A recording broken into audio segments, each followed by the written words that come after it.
Hello, everyone. Happy Halloween! Hello, Haru.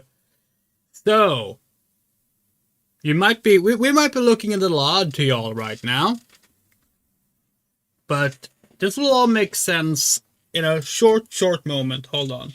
Is this even on? Okay, that light is going out. Let's fix that. Hello, Moto! Today is a very special stream. Something we've never done before. Hello, Fadeleaf. We're gonna be showcasing something that literally no other streamer could showcase.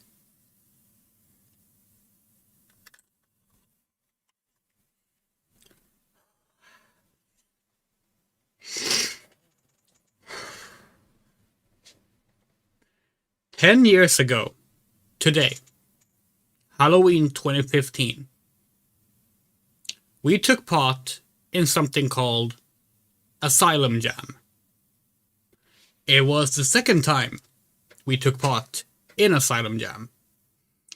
Asylum Jam is a game jam where your job is to develop a video game over the course of 48 hours,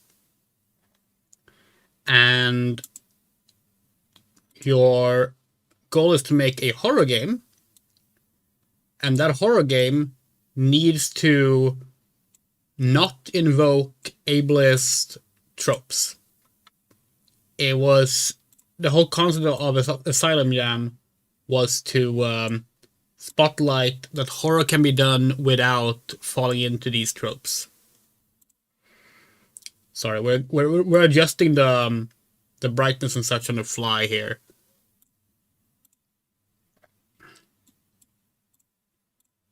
Okay. First year, we did a game called Escape. That was back in 2013. And it was a basic little adventure game, visual novel style thing. In 2015, we did a game called Unkindness.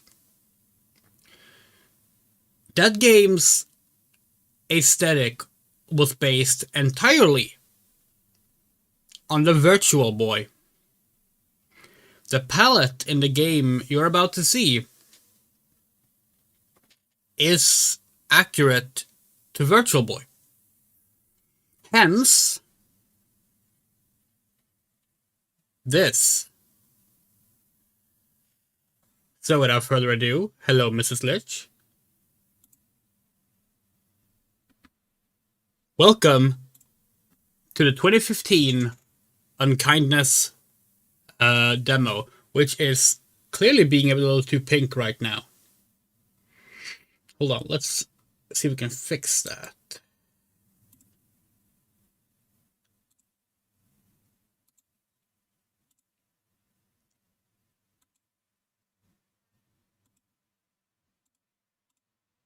Maybe it looks fine on the other screen. It might just be a screen issue. Yeah, okay, never mind. It's just that the screen is a little odd. Okay. So we're going to be playing Unkindness. This is the original release that we released 10 years ago today. Going to be playing through this, and afterwards, we will showcase a bunch of stuff that we developed for this game post-release that never got released. Here we go. The DualShock 5 doesn't work with this game. It's too old. Oops. Mouse and keyboard, it is. Here we go. Saturday, 10 p.m. Deep beneath the city streets. On the last train running down the tracks for the night sits a young girl, not older than 9, sound asleep. The train's repeating ka-chunk, ka-chunk noise has become like her very own lullaby. But But tonight, he suddenly awoke when... The girl didn't know what the shaking was. Maybe an earthquake or a cave-in? As she stood up, confused, a loud screech rang through her brain like a migraine. Before she was able to comprehend what was happening, the train came to a sudden crash. Somehow, our little girl was not harmed. She got to her feet and looked around the car.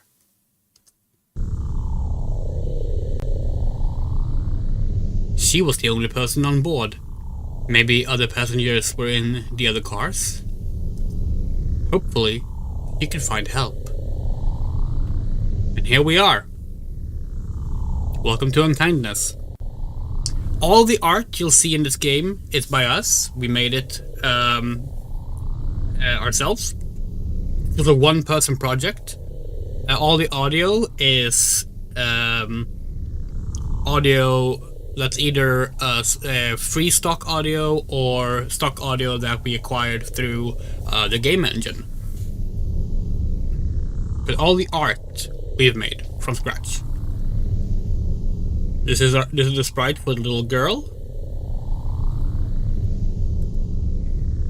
The little girl looked at the book in front of her.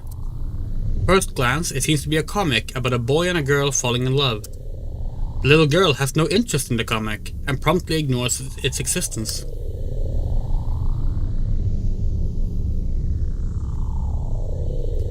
That doesn't look good. The little girl couldn't believe her eyes. It was the conductor of the train.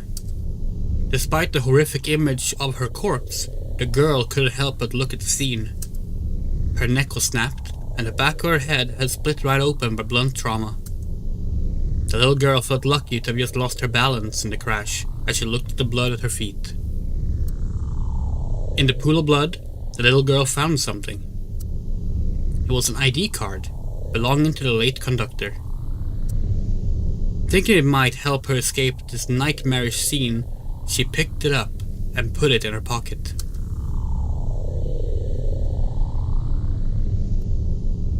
The little girl looked at the poster on the wall that talked about safety on board the train.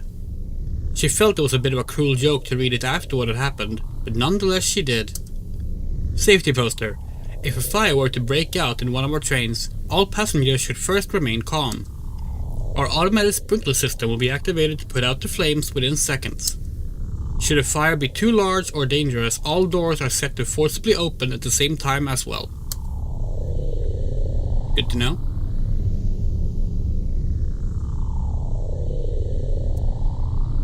The little girl sees a middle-aged man laying dead on a table.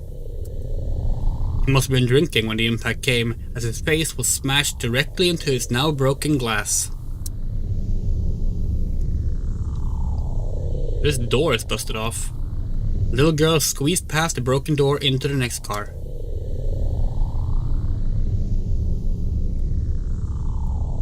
The little girl tried to open the doors leading out, but they would not open.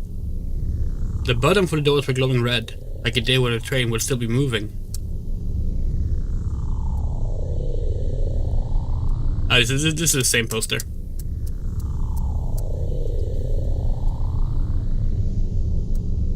The little girl saw the body of a dead man. He had boarded the train at the same time as her.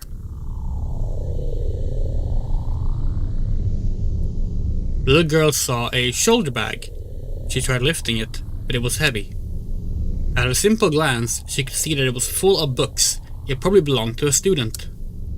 The little girl was not one to pry through other people's things, so she let the bag be for now. Yeah,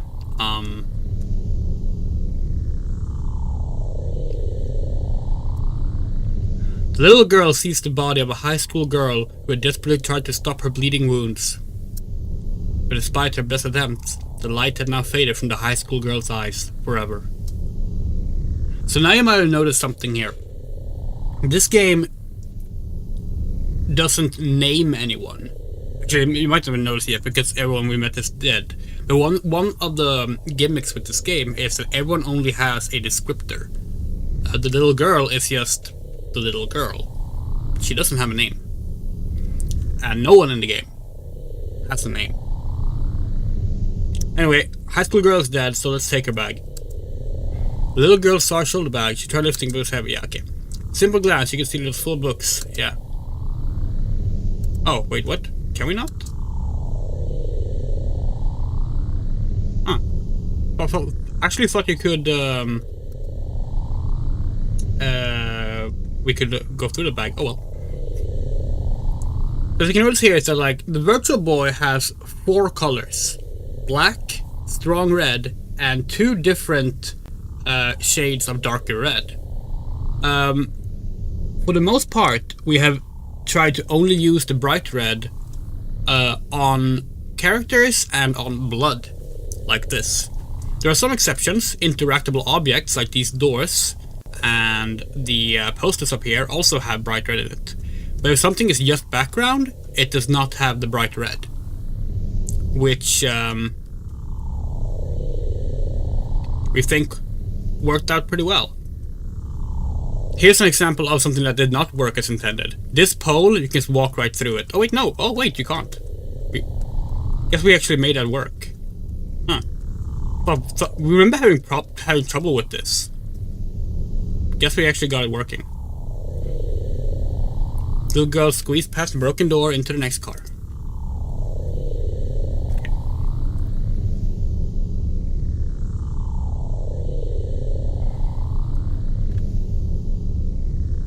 That was the book, right? Wait, no, wait, what? Was that the book? The little girl looked at the book in front of her. Comic, yeah, we did read that already. Oops. The little girl found today's newspaper. It was left there by a previous passenger. The little girl used the conductor's ID card to pass through the door to the driver's cabinet. Oh yeah, if you try to go up at the start, they will tell you that she can't get through the door.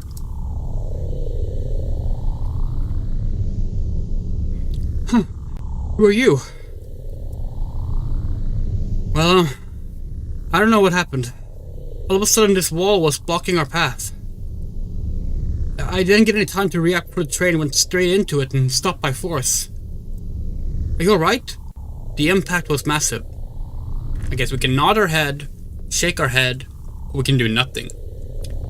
The reason for this is the little girl is mute. She cannot speak. So your interactions are nod head, shake head, do nothing, or showing something if you have something to show.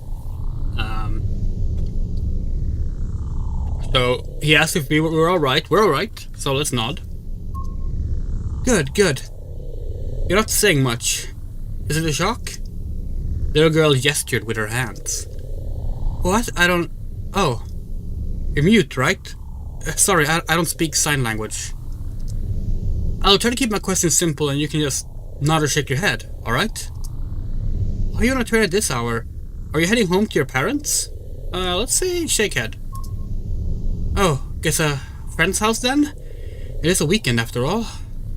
Sorry for prying, but I do have another question. That ID card, it's a conductor's card. Is she okay? Shake head. Oh no, is she... No, don't tell me. I don't want to know. Listen, the glass cut me bad, and the impact threw me about the cabin. I'm barely able to keep myself up against the panel here, so there's no way I'm walking. We're currently in an underground tunnel, but it's not that far from the surface. Do you think you could maybe go find help? Well, let's say yes. That's very brave of you. I'll be waiting here. I don't know if the doors will open though. Maybe they can be forced open somehow? The little girl was going to leave when suddenly... Huh? What are you looking at? What the... Run, little girl! Run!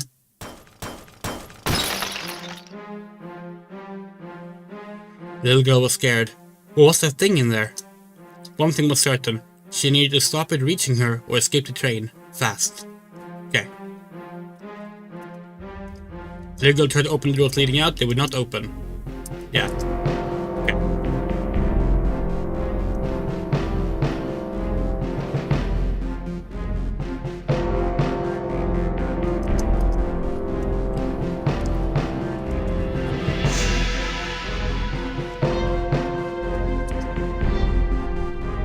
The little girl searched the bag for anything that could be useful in her situation. She found a cell phone. Maybe the little girl could text someone for help. Unfortunately, the little girl soon noticed that the phone had no reception on the ground. The little girl also found a small box cutter. She picked it up carefully to not harm herself. She pocketed the cell phone and the box cutter. The little girl felt a little guilty for stealing, but she had no time to worry and kept her stride.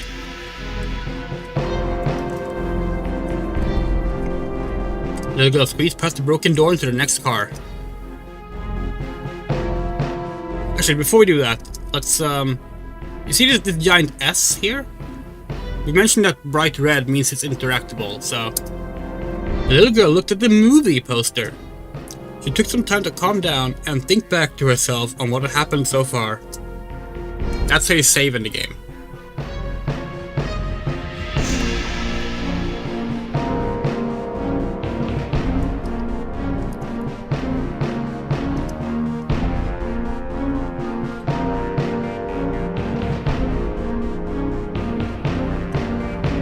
So, chat, let us know something. Do you see something in the scene that we haven't interacted with? Sign language is very unfortunate because the utility of the language is greatly diminished if you don't know any mute people, so most people don't learn it, making it less useful for mute people in turn. Yeah, no, it is unfortunate. We wish that it was standardized as something you teach kids in school, like all kids. Because, like, it should be useful. We know very little Swedish sign language, but we want to learn more. Yeah, do you see anything in here? Bottom right, below the bench, you are correct.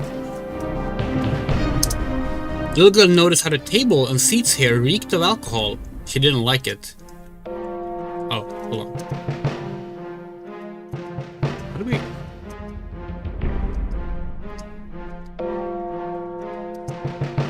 Middle-aged man laying dead on the table. Must have been drinking. Hold on, how do we... You're right, is the thing. Why can't we interact with it?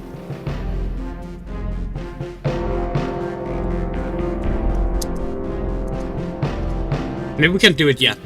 That's fine. Sorry, it's been 10 years. Oh dear.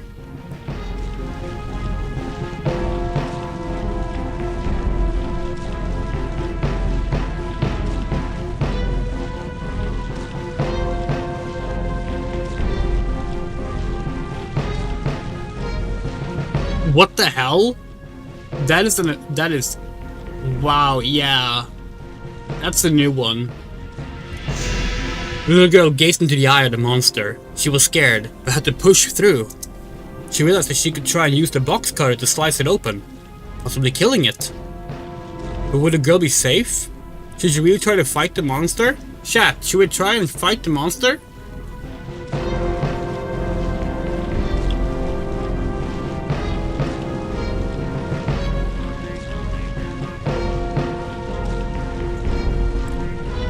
That sounds like a stupid idea. Do it. Okay? The little girl brought out the box cutter from her pocket and slid the blade out. With all her might, she stabbed against the eyeball, twitching frantically in front of her. The little girl felt the blade split the eye in two, but what followed was not a victory. She felt her grip loosen around the box cutter. The little girl tried to pull her arm back. But the more she pulled, the less she felt of her tiny hand. Soon, she didn't even feel her arm. And then, the little girl didn't feel anything at all. Farewell, little girl. This is the game over screen, by the way. But here's a fun fact. We've seen people play this game, because like there were people who did like, let's play every Asylum game jam. Every Asylum Jam game, and played through them all. And they got to our game, and we were like, oh cool, we get to see someone let's play our game? Like, we've never had a chance to see that before, you know? People thought this was the ending. Apparently, if you don't write game over, people don't understand that it's a game over screen. And just assumed it was a cruel ending to the demo. Or something. No, this is a standard game over.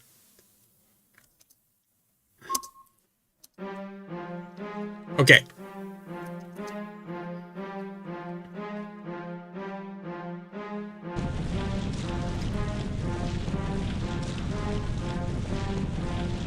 So, again, bright red, interactable. You see a little sparkle in the upper left, maybe? The little girl saw a small metal object glimmer from within the monster's expanding body. She took a deep breath, closed her eyes, as she reached out for it, hoping it could help her. The texture of the monster's body felt rough, like a rock, yet also moist and soft, an unnerving sensation. But the little girl managed to grip the metal object and pulled her hand back as she opened her eyes. In the little girl's hand was a small metal-plated lighter, possibly belonging to the driver. The lighter in her pocket. Alright, so now we have a lighter. And we know that if we start a fire, the doors will open, right? As long as the fire is big. The little girl noticed how the table seized her to alcohol. She didn't like it. How the fuck do we do this?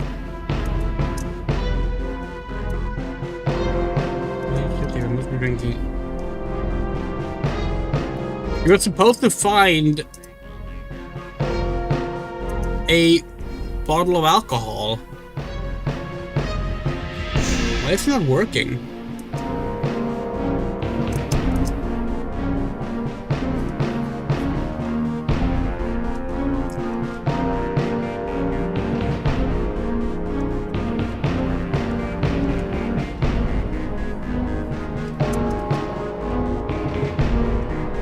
Hold on, we need to, we're gonna check this real quick. Hold on. Oh, okay, we can't do it if we're in playtesting mode. Hold on.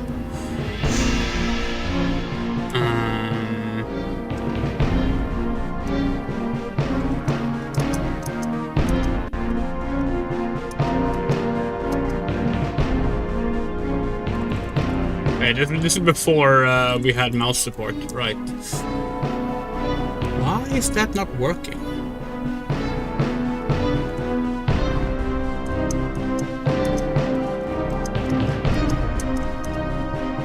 Maybe we remove that part of the puzzle?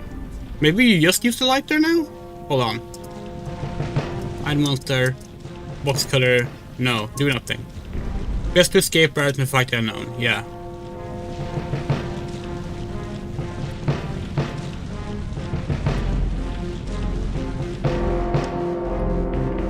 I don't think we'll get stuck on our own game, but something has gone wrong. Hold on. I'm gonna just reset here. Train car 2. Edit event.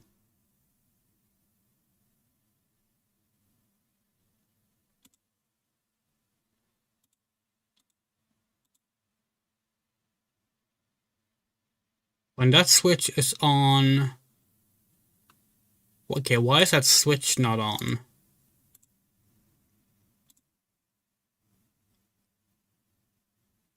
Oh, okay, hold on.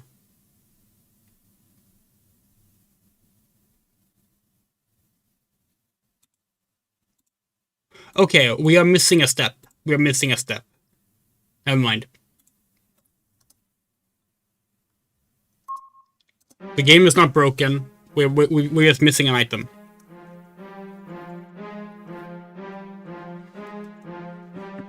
The little girl searched the body of the high school girl carefully. We forgot to check the bodies after you actually start looking for things. In the high school's grip was a napkin clutched tight to her chest. She cut into the girl's hand, causing some of the muscles to let go. She was able to remove a napkin from her hand that she had used in an attempt to stop the bleeding. The napkin was stained with blood, yet dry from how long it had been held to the student's shirt by now. The little girl put the napkin in her pocket and shut the eyes of the high school girl's eyes so she may rest. Okay. Dead man, nothing there. Okay.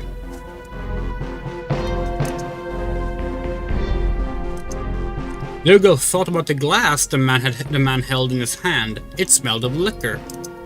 While a little girl was young, she knew a thing or two about alcohol. While a little girl was young, she knew a thing or two about alcohol. She knew it was flammable. If she could find a flask the man had poured his drink from, she could use her napkin to build a bomb. However, the man did not have a bottle on him. The little girl wondered where he had hid it.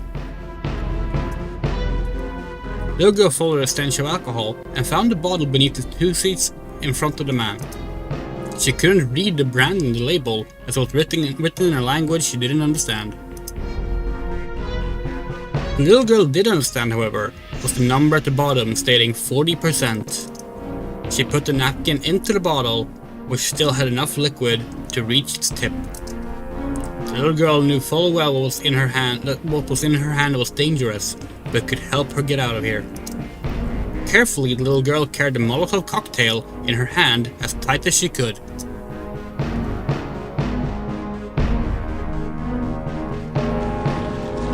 Yeah, so this is made in VX Ace, which you think was the latest version at the time. Okay.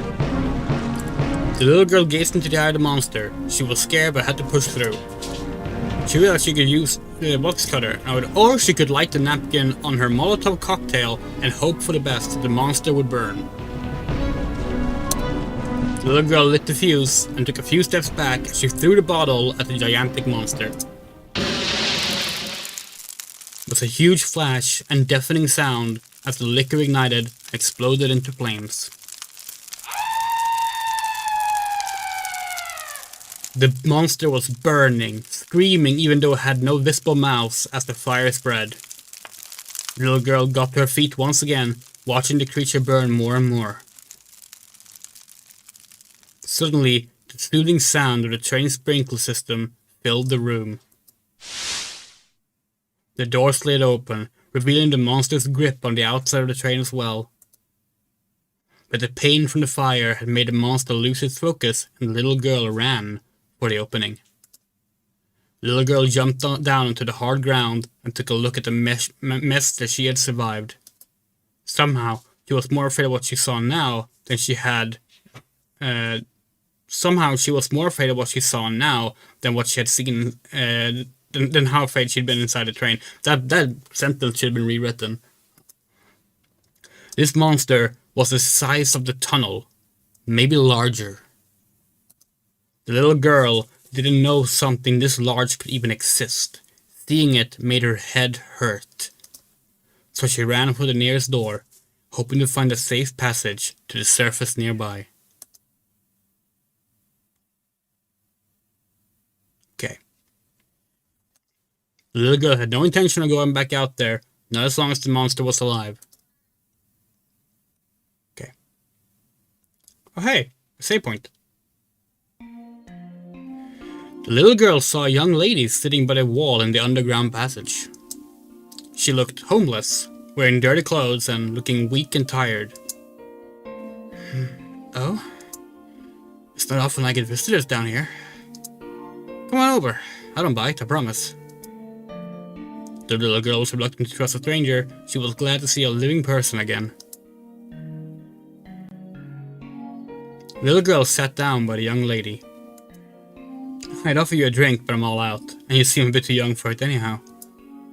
Then again, you do reek of whiskey. What have you been up to? The little girl pointed to her throat, hoping to convey her inability to speak. What's the matter? Cat got your tongue?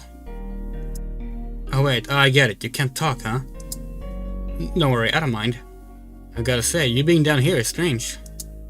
Tell me, have you seen any, well, particularly strange things around? Yeah. I was afraid of that.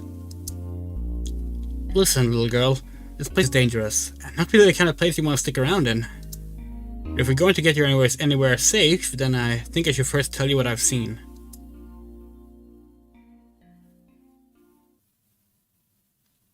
To be continued. There we go. Unkindness, the 2015 demo, made in 48 hours. 10 years ago today, released 10 years ago today. So the intention of this was to keep developing this game. It was going to be about 6 times longer. So like it was going to have like six segments to it. What's the reasoning behind the title? We'll get to it. Unfortunately, what happened was basically we never finished it. The second segment of the game, we ran into a particular issue. And that issue was, it's really difficult designing puzzles. We've talked about this before when we play adventure games on stream. But it's actually really, really difficult to design puzzles that feel both diegetically sound, like they could exist in the world, but also feel fun to do and aren't too like annoying. And as a result, we just got stuck in development on it. And now 10 years have passed, and while we do want to return to this and finish it at some point, who knows if that's ever going to happen, and if it does happen, who knows when. So we decided, fuck it, we want to showcase that second segment. So we're going to exit this, and first we're going to bring up, let's see, is this one? Yay! Here's the RPG Maker thing for the project. The opening, the train car with the monster in it. You can see there's the monster. Oh, we can zoom in. You can only zoom out. Here's a tunnel. So here you can see the tunnel is very small. But there is one little thing here you can't get to. It's a little part of the monster right there. Here you can see the tile set that we had. Very simple, but, you know, it was a lot of fun to do. One thing you'll notice right now is the lack of shading. So there's a little bit of shading here in the train car. But here in the tunnel, it's very flat. And we didn't like that. That was one of the first things we worked on, was reworking this tile set. So now we're going to open up... Now we're going to open... we're going to open the other version of Unkindness. The one that we kept working on. Boom! Okay, opening. Train car 1, train car 2, train car 3. Yeah. Wonder if we actually made it so that the train car 2 event trigger worked better. Like if it still is waiting for... It's still waiting for the napkin. Okay, that's fine. But yeah, here you can see the tunnel has been expanded, shading has been added, and there's no longer any little monster down here. There's a lot more to it here. More thing here. Let's hop into the game.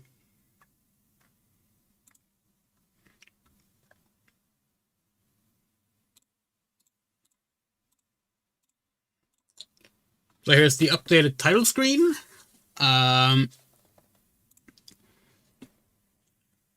It's no longer just pitch black with a red text on it. It's been slightly altered a bit.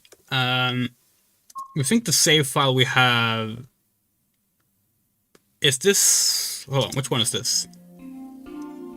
Okay, yeah, this one is just before talking to the young woman. You can see here, like, we changed we added more texture and some shading to the tunnel.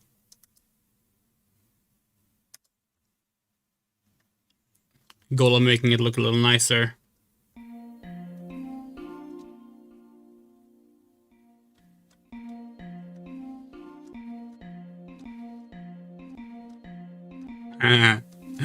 Okay.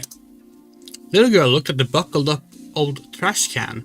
Inside was nothing but a burnt mess. And the save poster design has been slightly altered, and this version here in the tunnel is like taped up, rather than it just being in like a frame. Okay, let's talk to the young woman. I'll skip through the first stuff because you already saw that stuff. Have we seen any particularly strange things? Yeah, afraid of that. Okay.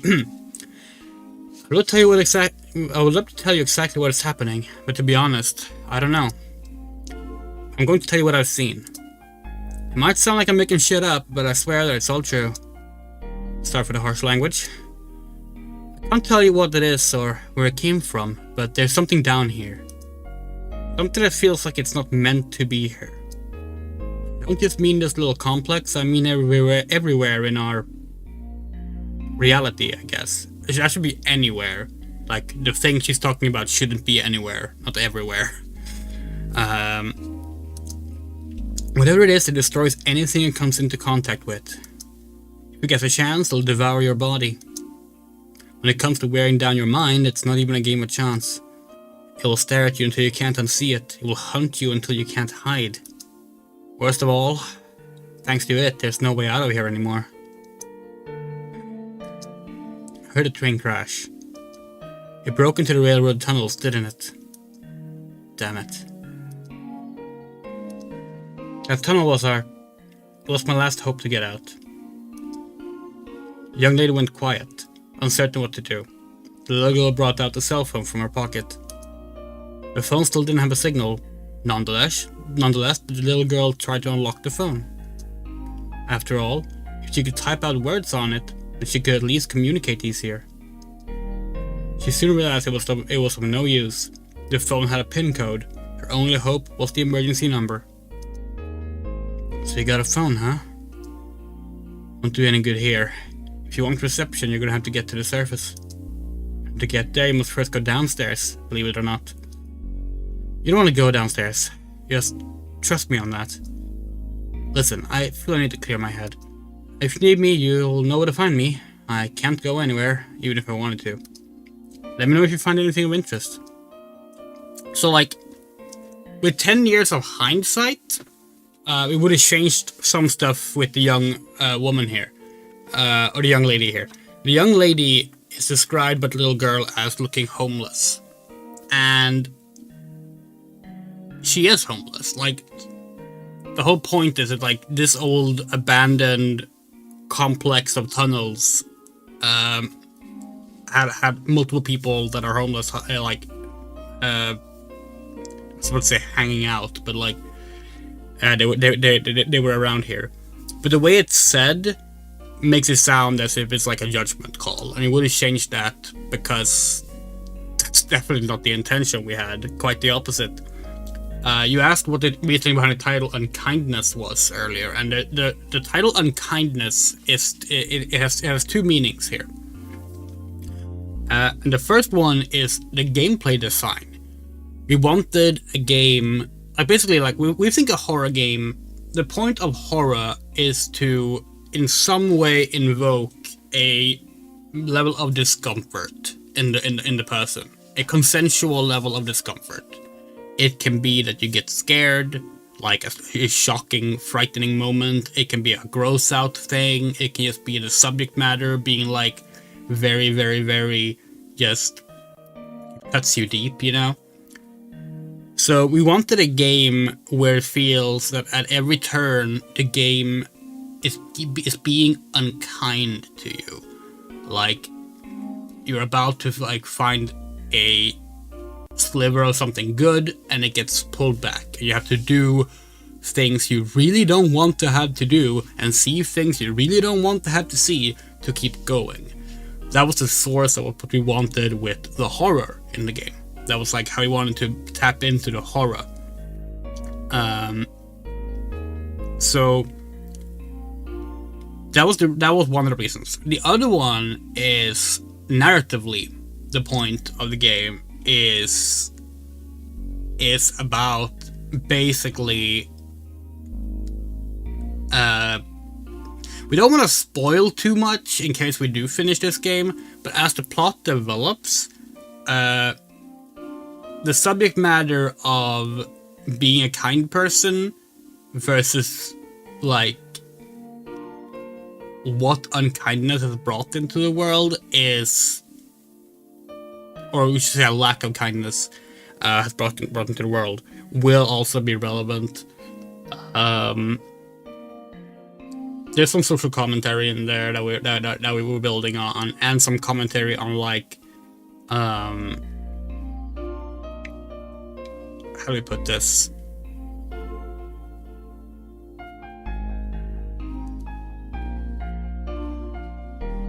Well, let's just say our politics are in the game. Let's just put it that way. So that was the reason why. That was the idea and the concept behind it all. And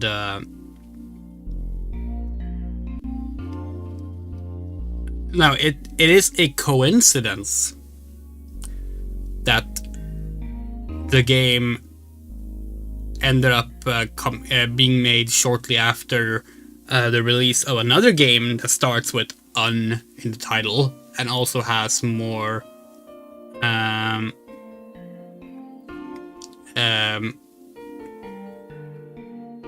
it also has like a retro graphics style set to it, but that was very much a coincidence. But yeah, if you want to do more with the "I don't want to do this" thing, I had some feedback on the initial section then, but I'd be a bit pressed to write it in the chat. No, it's fine. We can talk about it later maybe. We do have a lot of ideas 10 years later in ways we would rework that opening, but like examples of the unkindness aspect there is that, like, obviously you find all these dead bodies, you meet one person who's alive and he gets killed immediately afterwards, and what you have to do is you have to find a dead high school girl who for some reason carries a box cutter in her bag and cut the napkin out of her hand with the box cutter. Like, even as we say it, we're like, what the fuck did you put that in the game for, Andrea? But like, that's the point. Like, that's the point. That was the whole purpose, was like to have that moment of like, this doesn't feel okay, you know? Now it would have been better if we actually remembered how to build towards that moment when we played through it, but we were just going off a memory of what the solutions were. Okay. Let's keep going. So now we're in the complex, the underground complex.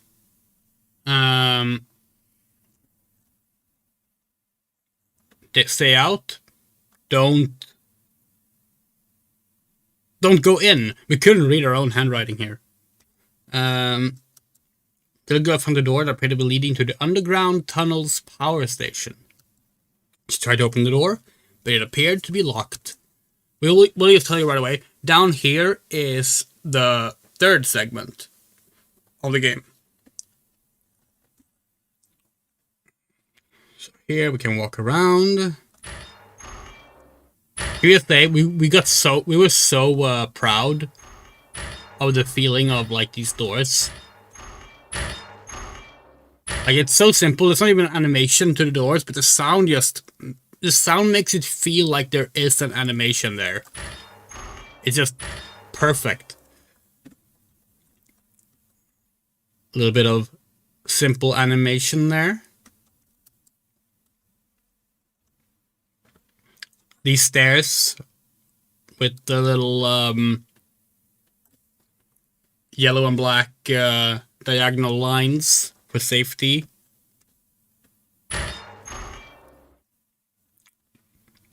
If you think this place looks empty, by the way, it's because it's unfinished. It was supposed to have a lot more things around. Yeah.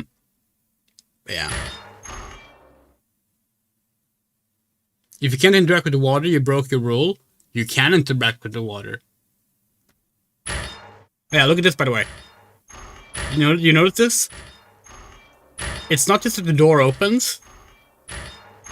It opens in only one direction. Realism, motherfucker.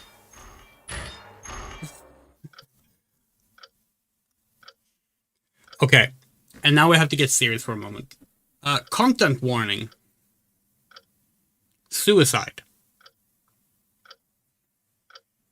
Specifically, we're going to be reading parts of suicide notes and discover a dead body that died from hanging. Now you've been warned. The little girl found a crumpled up piece of paper. It was torn, but she was able to read some of it still. Sorry, but I don't think I can take the what we've been through. Hey, look! The ticking clock.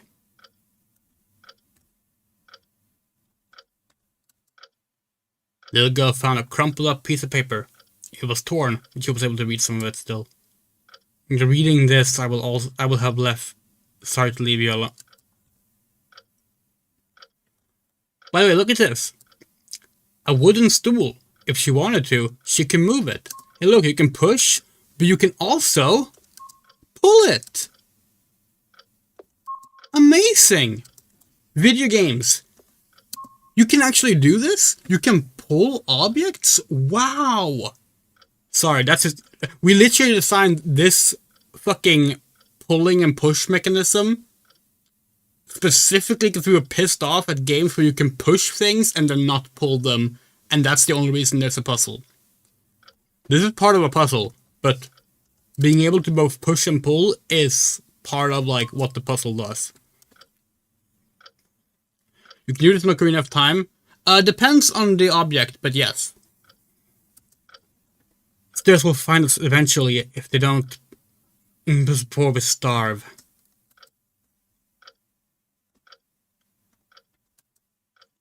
Little girl found a crumple. Yeah. Hurry. Please forgive me.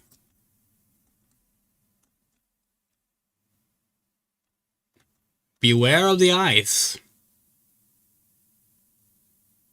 The little girl tried to open the door, but it appeared to be locked. Hey, look! A key and some boxes. We'll get back to this later.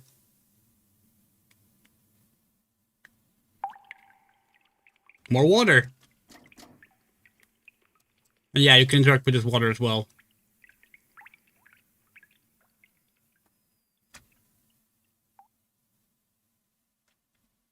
Okay, one more warning. We're about to discover a dead body of someone who died by suicide.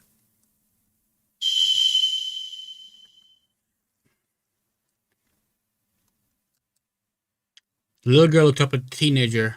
The little girl looked up at the teenager that had lost her life to the rope. The girl was wearing a long-sleeved shirt, a few sizes too big for her, nothing else.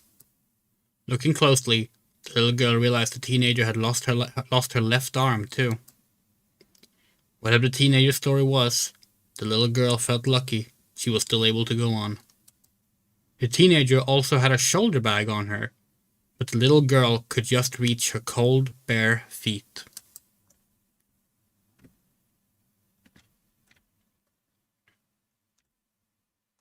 So here's the puzzle. We need to get this wooden stool to loot the corpse of that dead teenager. And to do that, we have to explicitly make use of the game's push and pull features. You see, if we push the stool, it'll end up here, but then we'll be stuck on the side. If we pull it, we can only pull it this far. So we have to push it in and then go around somehow and pull it. But how do we do that? Well, maybe there's another door. More water.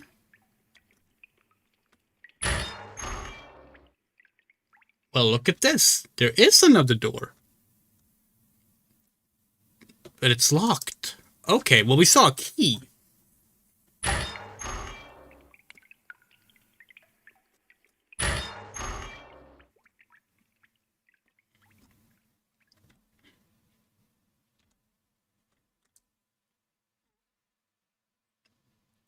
So, very simple pull and push a box puzzle.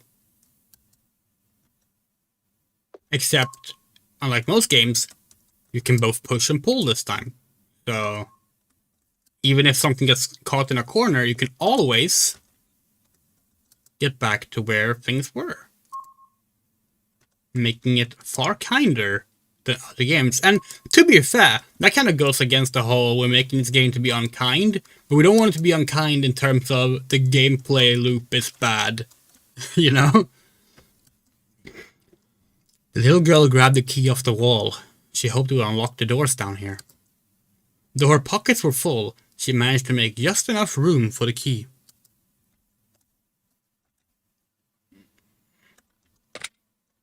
The little girl opened the door with her key. Empty room again. Empty because it's not finished.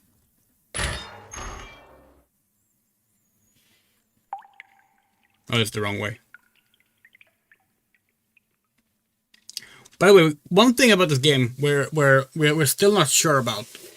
This is made in RPG Maker VX Ace, and this is the default speed of movement. There's also a built-in native run button, which we absolutely will not keep for the final game if we ever keep working on this. But we kind of want to slow down the speed that the little girl walks at, because it's very fast. The problem is that if we do that, then the whole push and pull mechanic also gets slower, and that's already kind of slow. Is that social commentary on girl clothes and having big pockets? No, it's commentary on the fact that the girl has already grabbed like 6 things. Okay.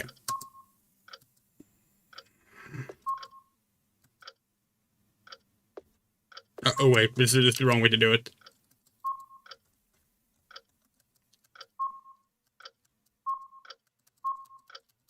Oh yeah, that's another thing. You notice that, okay, maybe you didn't notice it, but you actually do follow it when you push it. You don't have to step in and do it again, so you can just spam space to push, to speed it up, to make it a little less annoying.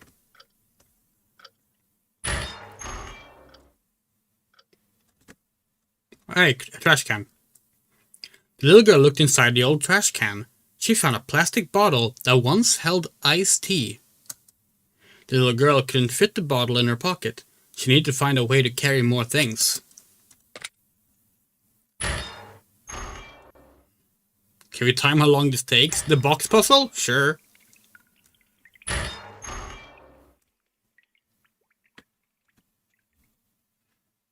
Hold on.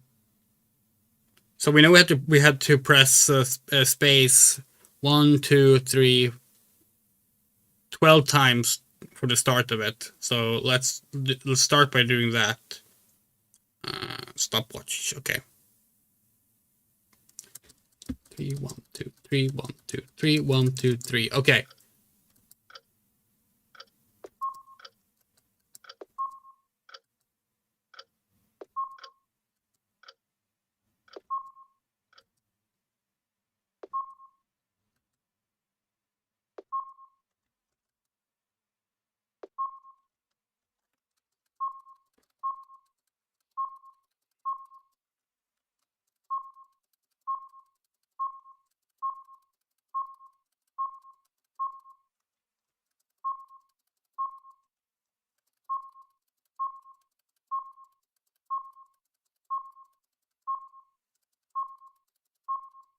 Stop. 46 seconds.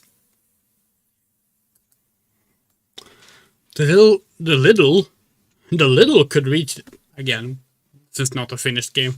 The little girl could reach the teenager's body with the stool if she stood on it. Climb. The little girl climbed up on the stool and took the bag from the teenager dangling from the rope. And now we have a shoulder bag. Look at that. It's visible on the sprite and all. But only from one side, because, again, we never finished the sprite from the other side with the shoulder bags. Because the decision to add a shoulder bag was actually pretty late in the stage of developing this part of the game. And even then, initially we were like, not going to change the sprite. But then we decided, no, we can do that. So that was like the last thing we did actually in the game, was adding the shoulder bag to the sprite.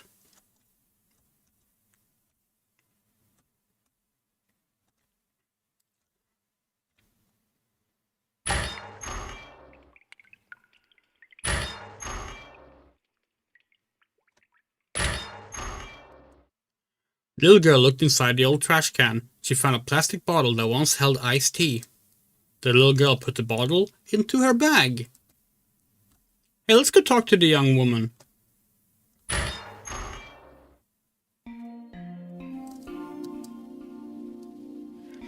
The little girl sat down by the young lady. Hi there, little girl. Wait. The young lady's face grew pale. That bag. The little girl looked at the shoulder bag, hanging to her right before facing... little girl hanging to her right before facing the young lady again. So you saw her. I'm sorry, I didn't have the heart to take her down, so I just blocked off the hall. She was very important to me. I scolded you for taking the bag, but I guess you needed more than her now. I'm sorry, did you have something on your mind? Not. Alright, what? The little girl gestured towards the young lady. She wanted to know more about her. Oh, me? I'm not someone special. Just a homeless person stuck here, all alone. You'd find more interesting people mostly anywhere, I'm sure. Anything else? The little girl showed the young lady the key she had found. Oh yeah, so basically, when she asks you for things, there's a series of flags that she runs through. So every time you find something, you can actually go back and talk to her about it. Or if you find everything first, you can go back and just go through all of it now immediately. Oh, hi, Miss Sun. We're playing a game that we released 10 years ago. This is a game that we made in 48 hours, and we're currently showing content that's never been shown before from the unfinished final version of the game. Oh, you found a spare key. I forgot where it was put. With it you can open all the doors down here, well, except the one leading to the power station. Don't try to get into the power station, you hear? Anything else? Show the young lady the bottle she had found in the trash can. Hello, Lena. Bottle soap is good to have. Plastic one is particularly good because they don't break. Water here is drinkable, for now at least. I wouldn't count on it for too long. Anything else? Okay. Alright, so now we have gone through that stuff.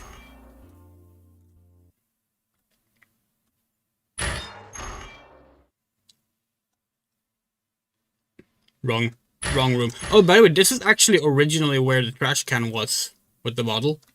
We moved it up. What's the game called? Why is it red?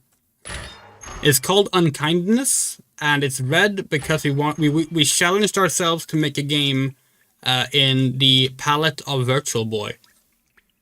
So yeah, we can fill up the bottle with water from any water source, but this one is as good as any other. The little girl filled the bottle up with water. Even in the bottle, it looked surprisingly clean, apart from the small drops of iced tea inside. Congratulations, you have bottled water. This means you're currently at the end of the game. Yeah, so this is as far as the second segment of the game was done, before we stopped working on it. And honestly, replaying it all here today on this 10th anniversary of it, we do actually kind of want to finish this. But yeah.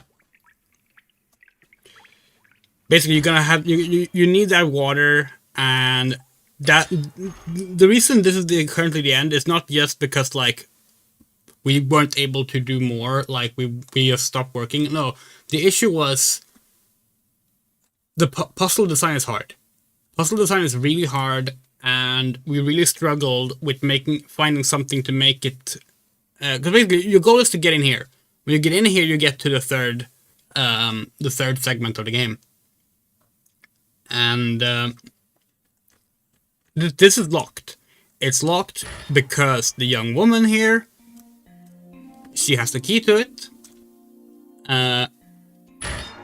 So the only way we're getting in there is if she either unlocks it or gives us the key. And that's basically the goal you have at this point in the game, but that's not very apparent right now.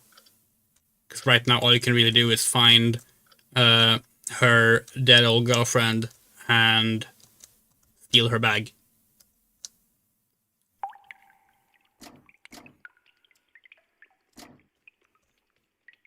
Yeah, since now that we've shown everything in the game, we're gonna play through it one more time, especially since more people arrived. We're gonna play through from the start, but we're gonna do the do it in the final build that the current build that we have here, rather than the demo build. The demo build, by the way, is available online. If you search for Unkindness Asylum Jam or Unkindness Studio Turtle Dove or Unkindness Andrea Ritsu, like, take your pick, you will find it. It's downloadable. But actually, guess we can show. Here's the map. The map of the tunnels.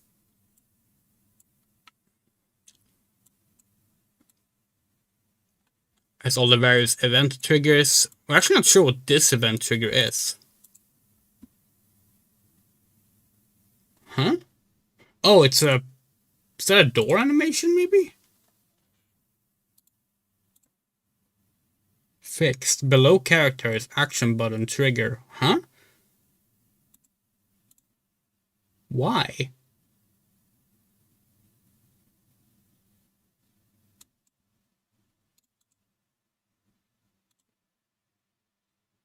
Oh! That's how we got around the issue of the walls not fully lining up. Okay. What is the game about and what inspired the story? We're gonna play it from the start again, don't worry. The game is about a little girl caught in a train. Caught in a train crash. And the unkindness that can be found in the world. But let's go. So this is playing from the start, one more time. We're playing Unkindness, a horror tale in shades of red. Oops. There we go.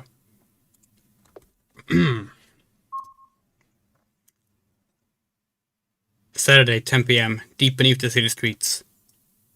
On the last train running down the tracks for the night sits a young girl, not older than 9, sound asleep. By the way, we're gonna pick different dialogue options this time, so that it ends up going a little bit different. The train's repeating ka-chunk ka-chunk noise has become like her very own lullaby. Tonight, she suddenly awoke when... The girl didn't know what the shaking was. Maybe an earthquake or a cave-in? As she stood up confused, a loud screech rang through her brain like a migraine. Before she was able to comprehend what was happening, the train came to a sudden crash.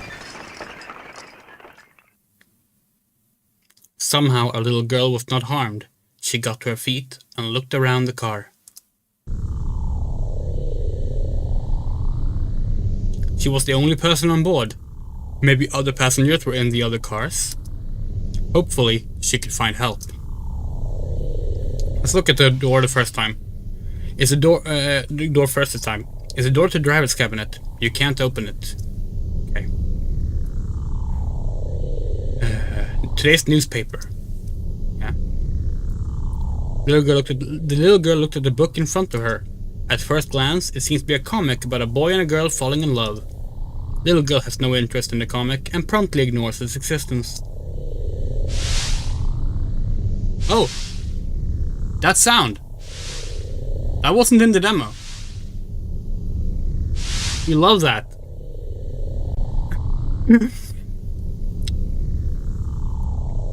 The little girl couldn't believe her eyes. It was the conductor of the train. Despite the horrific image of her corpse, the girl couldn't help but to look at the scene. Her neck was snapped, and the back of her head had been split right open by blunt trauma. The little girl felt lucky to just have lost her balance in the crash as she looked at the blood at her feet. In the pool of blood, the little girl found something. It was an ID card belonging to the late conductor. Thinking it might help her escape this nightmarish scene, she picked it up and put it in her pocket. The little girl tried to open the doors leading out, but they would not open. The button for the doors were glowing red, like it did when the train would still be moving. The little girl sees a middle-aged man laying dead on the table. He must have been drinking when the impact came, as his face was smashed directly into his now broken glass. The little girl squeezed past the broken door into the next car. The little girl saw the body of a dead man. He had boarded the train at the same time as her. The little girl saw a shoulder bag. She tried lifting it, but it was heavy. At a simple glance, she could see that it was full of books. It probably belonged to a student. The little girl was not one to pry through other people's things, so she let the bag be, for now. The little girl sees the body of a high school girl who had desperately tried to stop her bleeding wounds. But despite her best attempts, the light had now faded from the high school girl's eyes forever. Okay, well, we have the ID card, so... Is the little girl gay? Who knows? The little girl used the conductor's ID card to pass through the door to the driver's cabinet. I think if you do this before you get before you see the other dead bodies, you get a different outcome, we think, but oh well. Well, you have to go back here later. Who are you? I don't know what happened. All of a sudden this wall was blocking our path. I didn't get any time to react before the train went straight into it and stopped by force. Are you alright? The impact was massive. Let's do nothing. Alright. You're not saying much. Is it a shock? The little girl gestured with her hands. What? I don't... Oh! You're mute, right? Sorry, I don't speak sign language. I'll try to keep my questions simple and you can just nod or shake your head, alright? Why are you on a train at this hour? Are you heading home to your parents? Do nothing. Guessing that question was a bit too personal. Sorry for prying, but I do have another question. That ID card. It's the conductor's card. Is she okay? Yeah! Good. We don't want her hurt. It's her first time working night. It's her first time working night, after all. Listen. The glass cut me bad, and the impact threw me about the cabin. I'm barely able to keep myself up against the panel here, so there's no way I'm walking. We're currently in an underground tunnel, but it's not that far from the surface. Do you think you could maybe go find help? No. Right, can't really force you to go out into the dark tunnels on your own, I guess. If you need anything, I'll be here. The little girl was going to leave, when suddenly... Huh? What are you looking at? What the?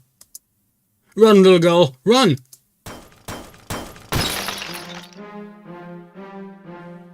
The little girl was scared. What was that thing in there? One thing was certain, she needed to stop it reaching her, or escape the train, fast.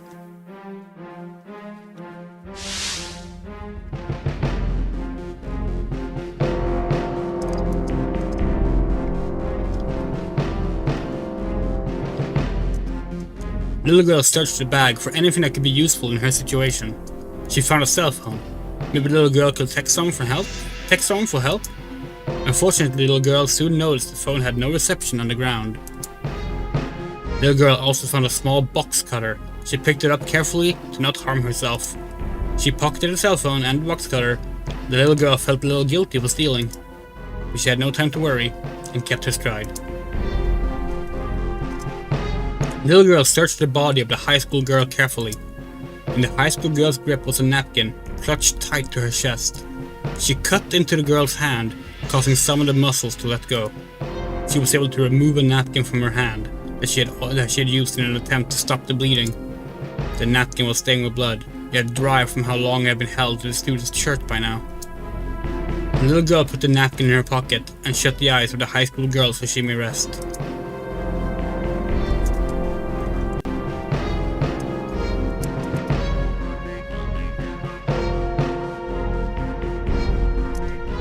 The little girl thought about the glass the man had held in his hand. It smelled of liquor. While the little girl was young, she knew a thing or two about alcohol. She knew it was flammable. She could find the flask the man had poured his drink from. She could use her napkin to build a bomb. However, the man did not have a bottle on him. The little girl wondered where he had hid it. The little girl followed the stench of alcohol and found the bottle beneath the seats in front of the man. She couldn't read the brand on the label, as it was written in a language she didn't understand. The little girl did understand, however, was the number at the bottom, stating 40%. She put the napkin into the bottle, which still had enough liquid to reach its tip. The little girl knew full well what was in her hand. What was in her hand was dangerous, but it could help her get out of here. Carefully, the little girl carried the Molotov cocktail in her hand as tight as she could. Let's save. Mainly because we don't remember if the save message is different in this version. The little girl looked at the movie poster. It took some time to calm down and think back to herself and what had happened so far. Okay, no, it's the same one as in the demo.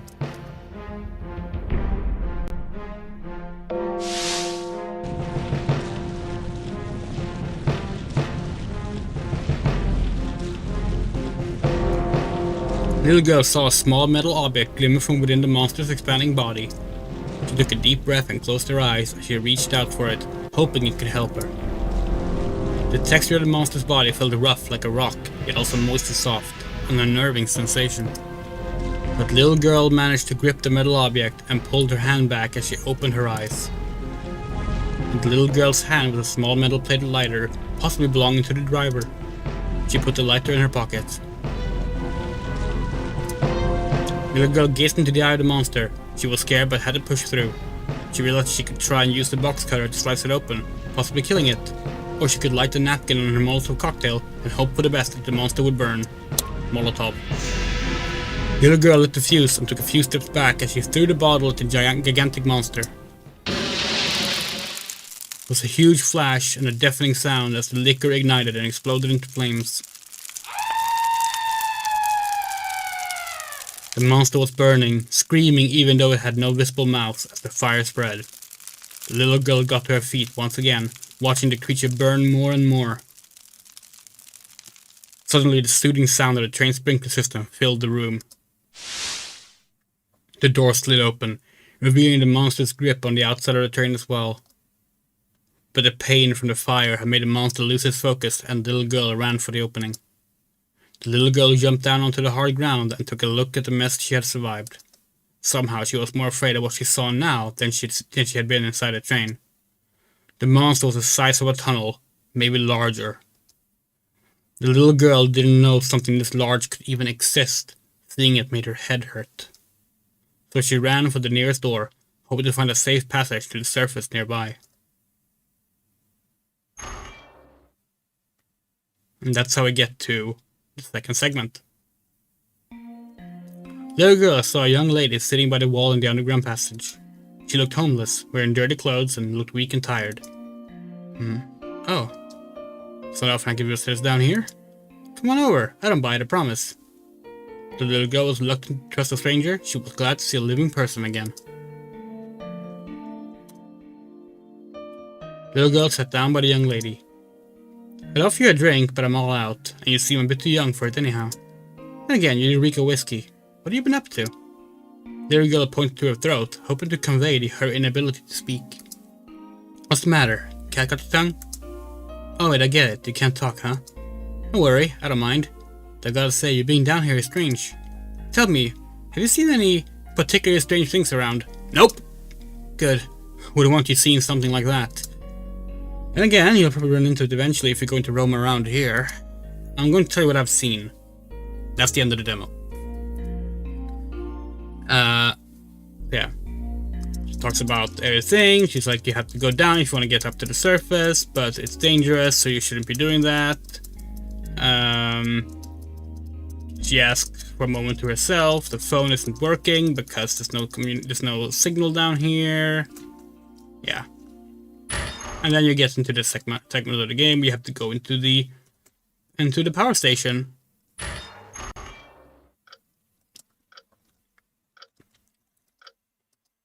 How do you make it? What software do you use? This is made using RPG Maker VX Ace, which was at the time, back 10 years ago, was the latest version of RPG Maker.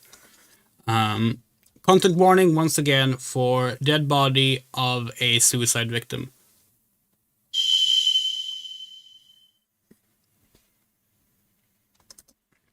Little girl looked at a teenager that lost her life to the rope.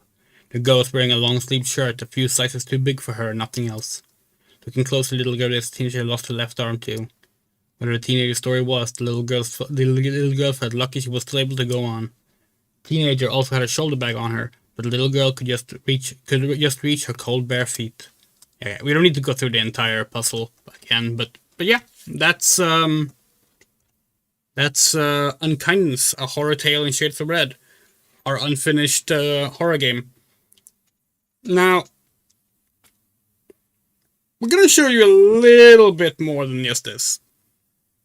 But this is the end of the Unkindness. Actually, no, it's not. We have one more, we have some more things to show you. Hold on.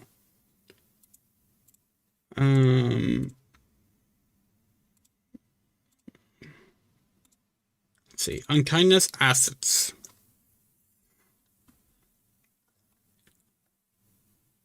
Let's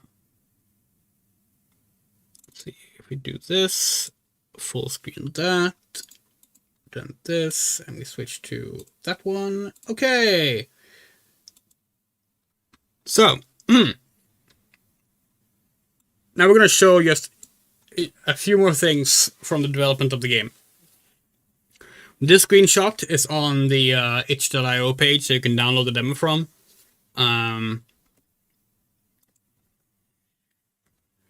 Unkindness working title. It ended up being the final title, but it was the working title when we started working on it. So here you can see, like, Banner for Now 2. It's the name of these files. Yeah, exactly. Another screenshot for the site. Cozy New Home. Oh yeah, we got this. We made this GIF because this was I think this was like the header or something on itch for a while, because you could have an animated header.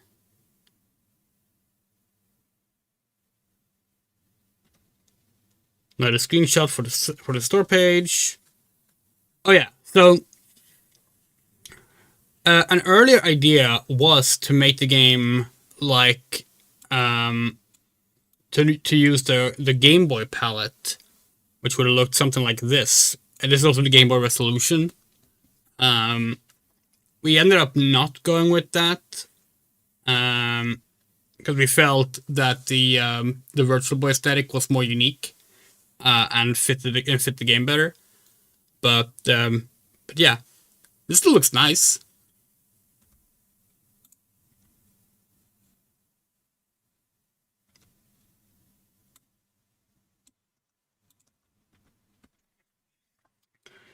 There's the driver, the end of the game right now.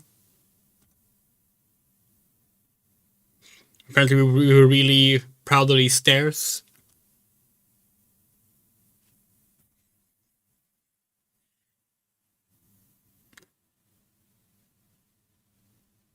Wait, can you use climb stool there as well? Does that actually work? Hold on. Isn't climb stool only in one location? Hold on, let us check this.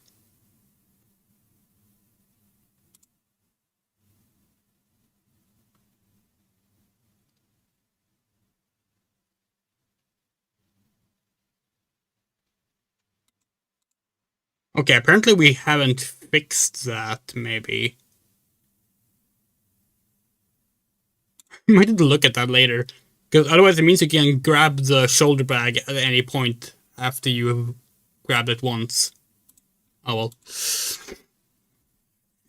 Yeah, here's the dead body.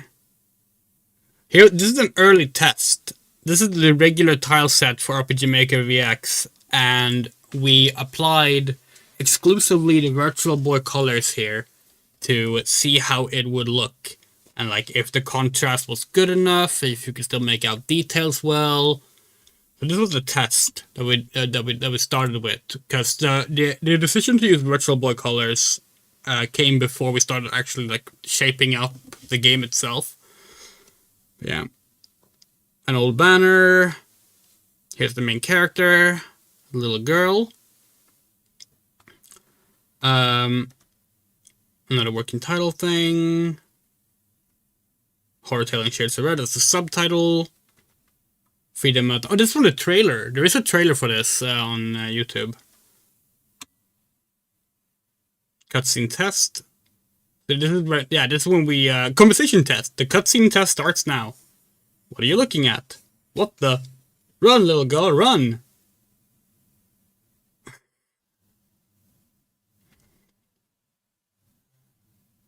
Oh yeah, door. This is not what the final doors look like. We think we tweeted this out. We were like, is it clear that this is a door? And people were like, no. So in the final game, all the doors look a bit different. So we can find a screenshot of it.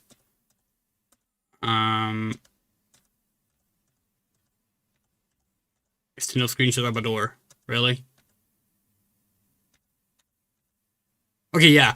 All the doors like have like the handle sticks out from the wall instead on both sides to highlight that it's a door there.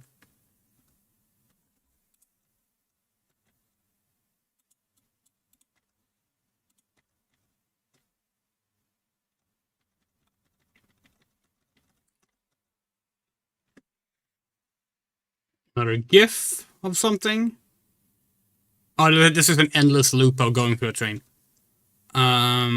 This is us testing the shadows we added to the underground. Like, oh yeah, because we debated if it should cover the little girl or not in shadow as well. We decided it didn't look good if it did. That's a trailer thumbnail. This is the earliest screenshot of the game.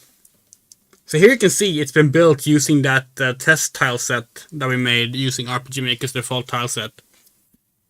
This is the very earliest screenshot of the game. And then here's our first attempt at making at changing the resolution. Because one thing you might not have noticed, because like it's not apparent when you're playing it, when you're seeing it on a video like this. This game doesn't run at the regular RPG Maker resolutions. It's actually scaled up. Because normally, you see speech like this. Normally, you would have like this is one square. Normally, the RPG Maker screen would be like this big. You would see a lot more around you, but we didn't want that. We wanted it to kind of like look. We wanted like it to have like a lower native resolution. So we worked with that, but it started causing issues with the tile set, as you can see here, which we eventually fixed, of course. Another issue here, another issue here.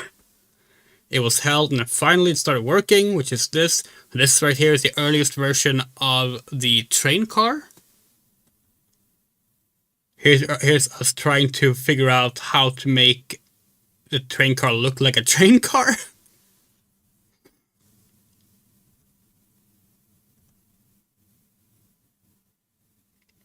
Oh yeah, and originally the narration was in first person. So here it says, "I can't open it.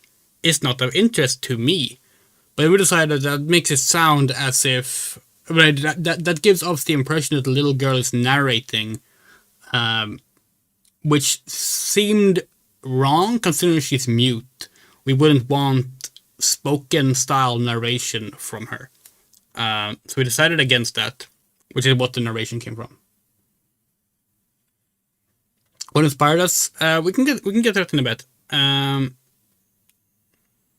Yeah, so here, but here you can see that it changed to the little girl saw conductor's gruesome corpse again. Such a horrid sight. Is that actually a line in the final game? We don't know. That dead man has been moved in the final game. He's not to the left anymore. But here you can see how much the train car changed between these two versions, because this is the same train car. Kind of fun. That's Diana's card. Oh yeah, we hadn't yet decided not to have names in the game, so the conductor's name was Diana before we changed that. The high school girl, another. Yeah, this really sure it's called Virtual Boy Test. So this is probably the earliest screenshot, actually. This might predate the name, even. water test. I was trying different shades of water. We ended up going with the one to the right there. This is very small on screen we see now. Here you can see. The animation of the water.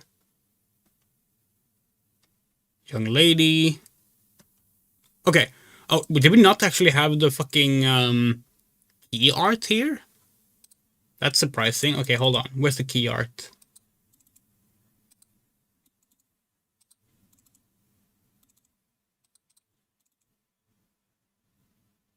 We literally drew like hand drawing. We have hand drawn key art for this game. Hold on. Development. Unkindness. Is it here?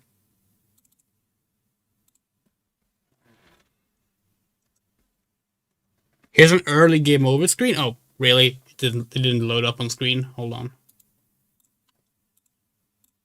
An early game over screen. The final one there.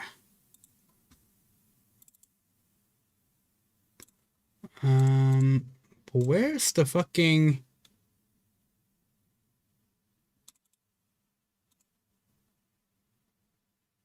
Where's the unkindness artwork? Come on.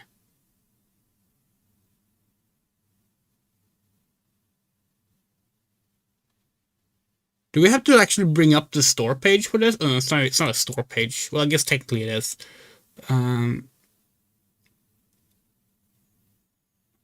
Old. No. No.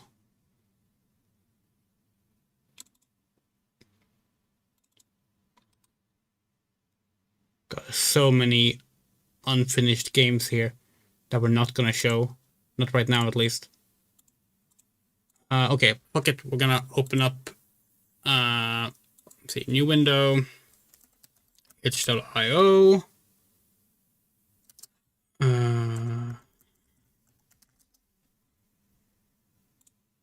Okay. Let's do full screen. There we go. And then let's open it up in this one. Browser capture. Yay! Hello. So here's our itch.io page, which is not even up to date, by the way. But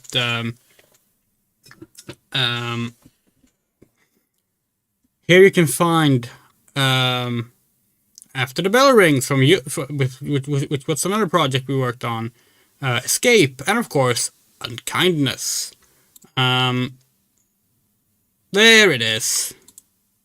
So this right here is the key art for Unkindness.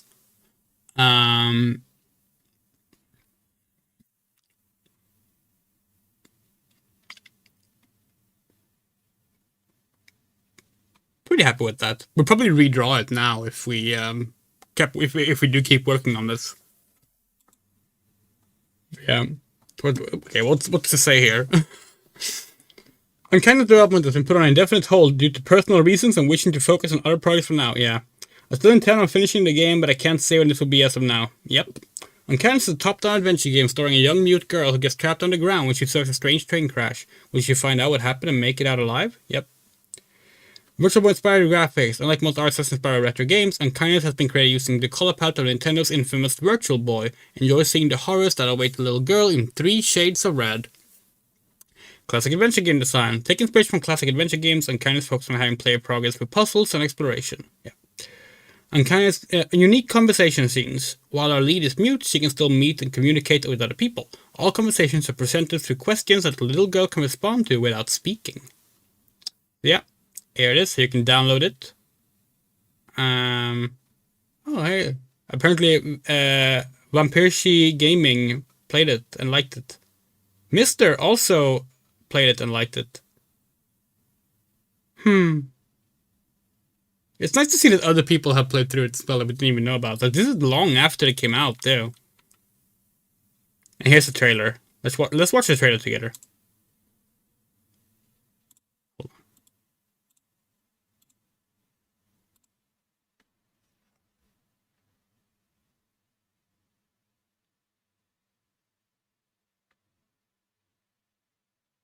Where's the audio?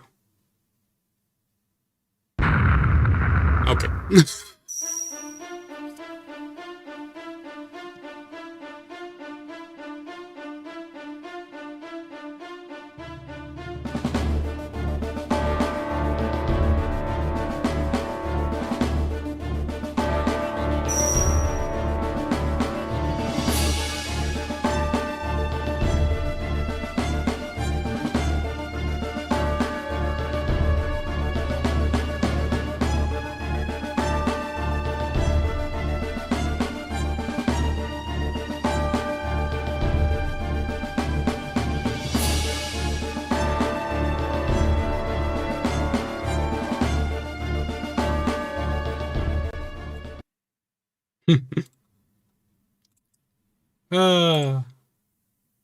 But yeah, so that's Unkindness. And you asked what inspired us. Well, obviously, like, the Virtual Boy inspired us, but also, like, we took inspiration from a lot of classic adventure games. Games like, Alone in the Dark, there's a little bit of Phantasmagoria in there.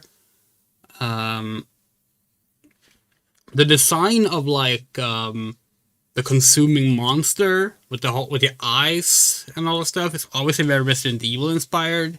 Resident Evil 2 in particular, if you know the train scene from Resident Evil 2. But yeah. But that's everything we can show for Unkindness right now. Hopefully one day we'll get back to this. But we're gonna show a little bit more things before we close out here. But how about we unvirtual boy things? How about we unvirtual boy things for a moment? Let's see. I think we should. Oh,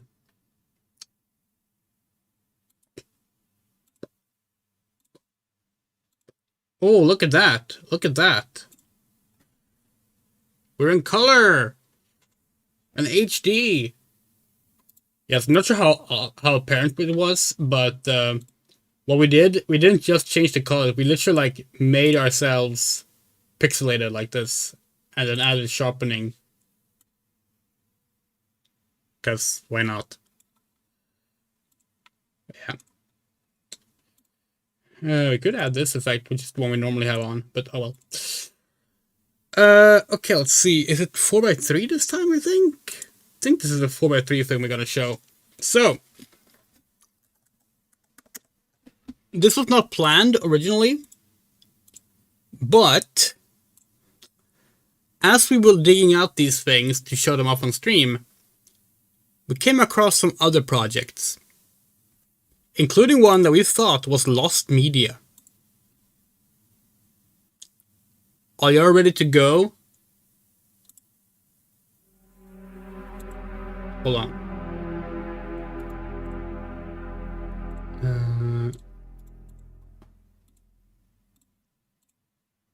Are you ready to go? A fucking road trip?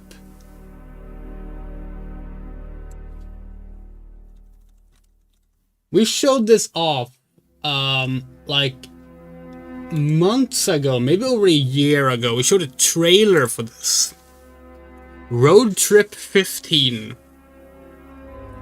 This is a game that we made after they released the second Final Fantasy 15 trailer. This is, as far as we're aware, the first Final Fantasy 15 fan game ever made.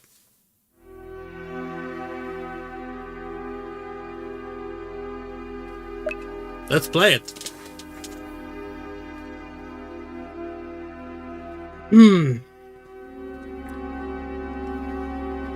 Actually, before we play it, because we need context. We need context for this. We need context for this. So hold on. We're gonna go back to the browser here, and we're gonna YouTube. Okay. There we go. Final Fantasy 15 TGS 2014 trailer. Yes. So, this is the trailer. The one trailer this game is based on.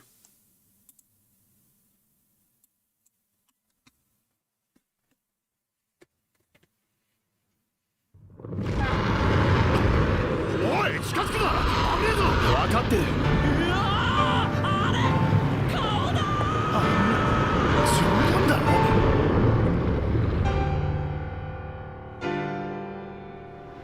なお、レギス陛下とニフルハイム帝国のヒドラ・エルダー国の皇帝との一連の会談が15分が終了し、おい、ノクティス王子、起きたか。オートからの放送じゃもう無理だね。ダメか。遠くに来たもんだな。王子の寝坊だけは変わんねえが。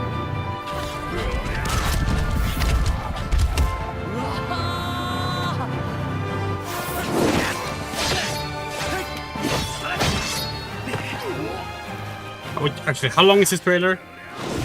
2.5 minutes. Okay, that's fine. 神話の時代の隕石だ。お腹すいた。座りっぱなしで体痛えわ。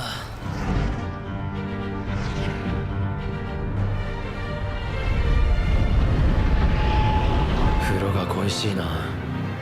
そろそろ泊まれる場所が欲しい。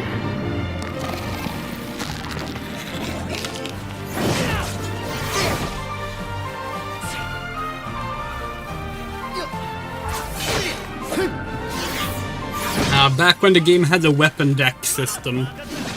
You liked that system. ルーナは俺とシエにいるら It's し a い。 shame they didn't keep it. 無事なのか。おお、あっちで待っててくれてるんだ。他にはなんて。会って渡したいものがあるってさ。行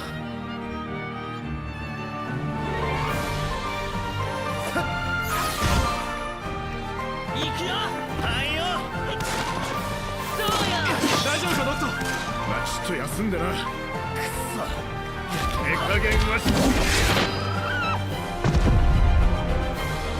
山抜けたらそろそろ海だよね。待たせて悪いな。もうすぐだ。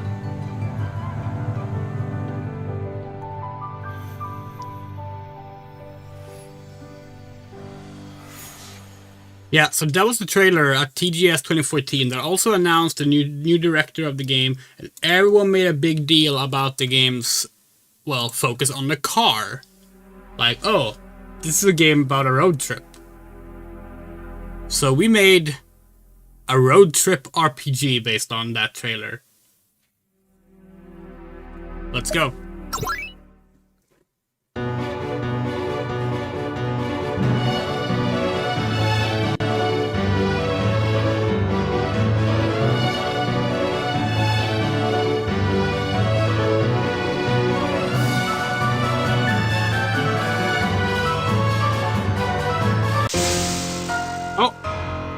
Night Guy emerged.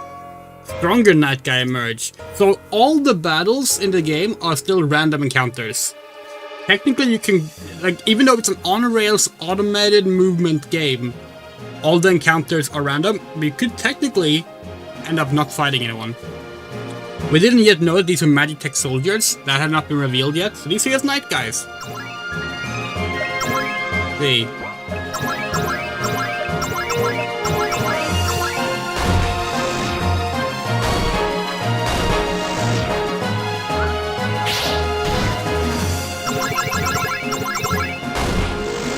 Alright. Keep going. Oh yeah, the weather is also randomized.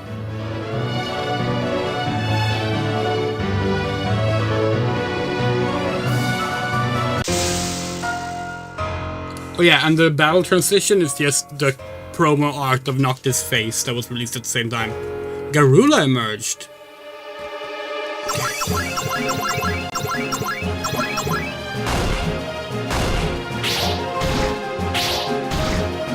We've only played through Final Fantasy 15 once. We really liked it. Oh yeah, Hot Cocoa requires MP, right.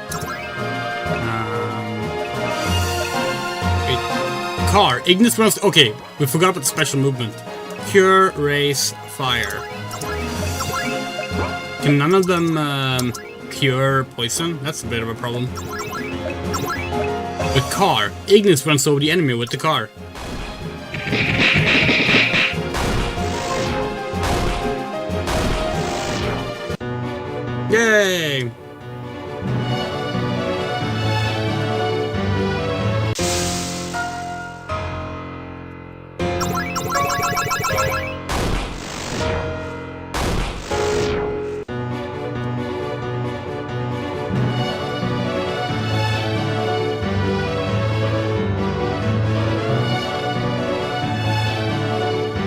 Let's stop for the night. Good idea. It's late. Let's make some food and then rest up. I want some hot cocoa. Alright, let's save. How will you spend the night? Okay, chat. Are we gonna be drinking cocoa? Singing campfire songs? Power napping? Or we're gonna attempt to hit on prompter?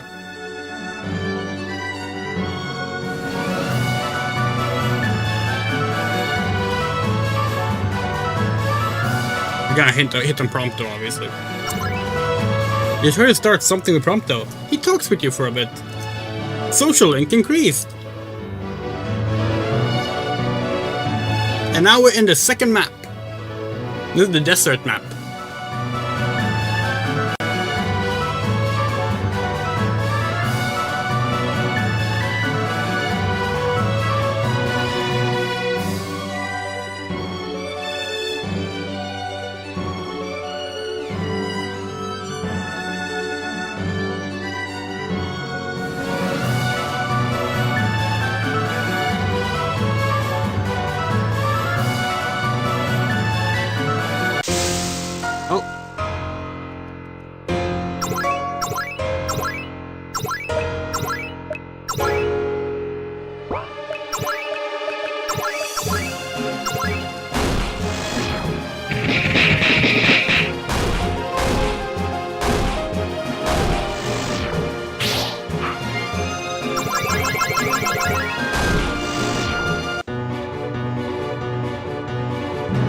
Oh hey, they leveled up.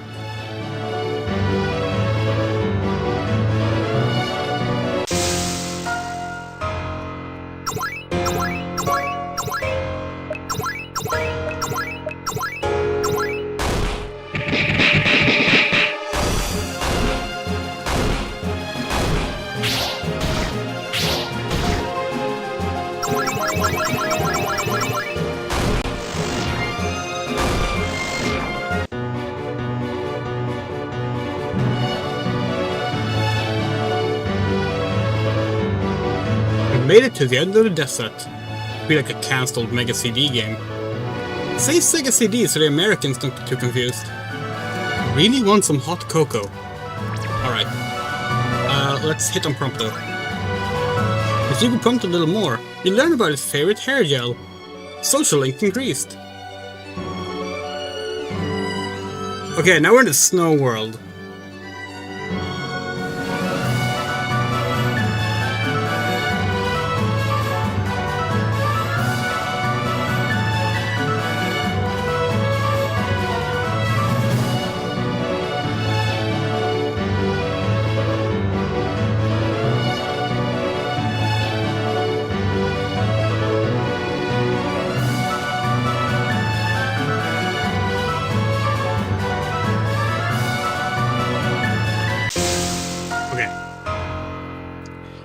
Emerge. Alright.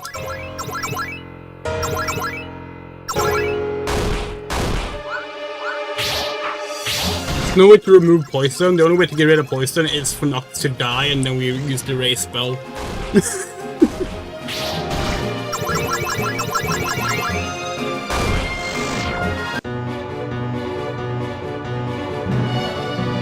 Yeah, we released this. You could play this, but the download link is dead, which is why we thought this game was lost media, because we didn't think we had a backup. Then it turned out we had a backup in the Steam cloud. This was in the RPG Maker VXA's Steam cloud files. Goblin emerged.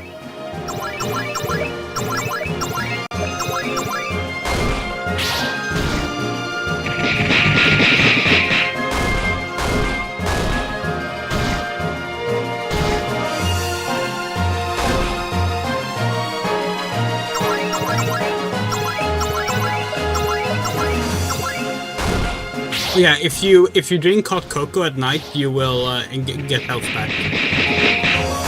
But then you miss out on your chance to hit on Prompto.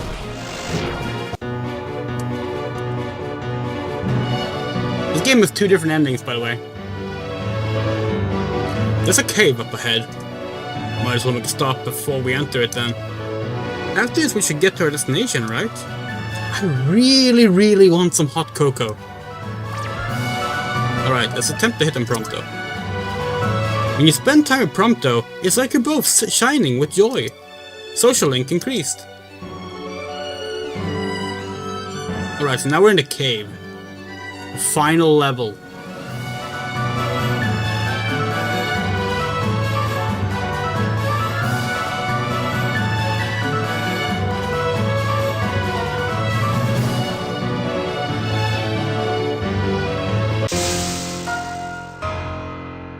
More goblins. Okay. We're gonna drink some hot cocoa.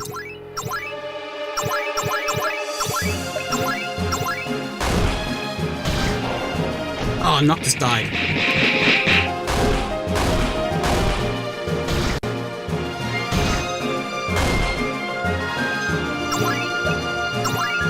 Let's raise Noctis up and drive him over with the car.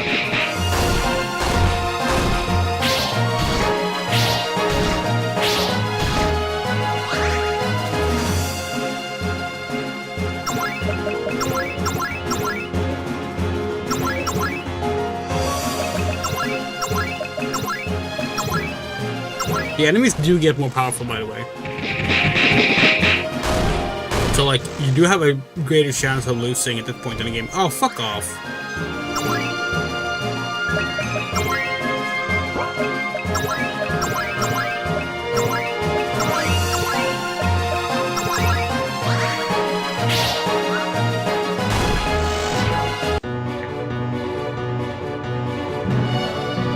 Level 3!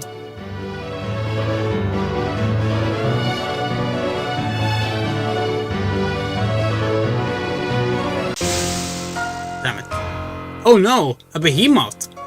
That's the most dangerous enemy in the game.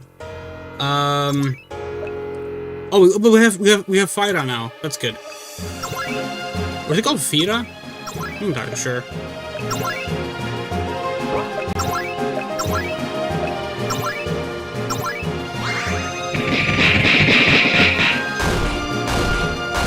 Running over the enemies deals a random number between two very big numbers, two very different numbers. So it can either do a lot of damage or very little damage. In case you're wondering.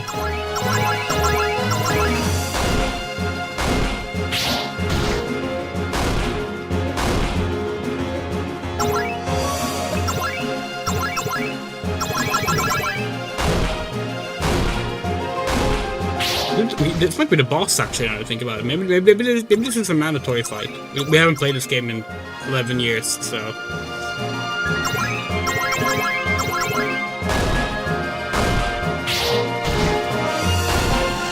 Yes!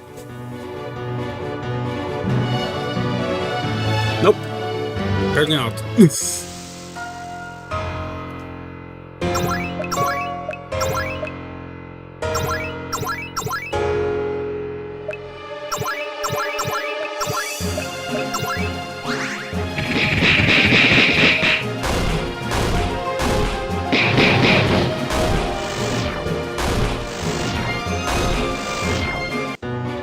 Yay!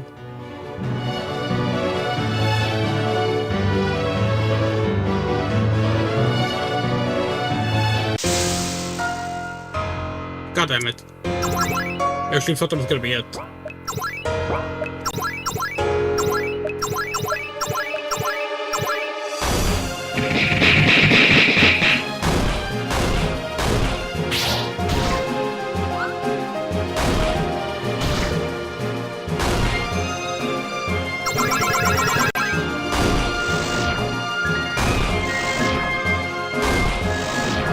Alright. Oh yeah, level 4, nice.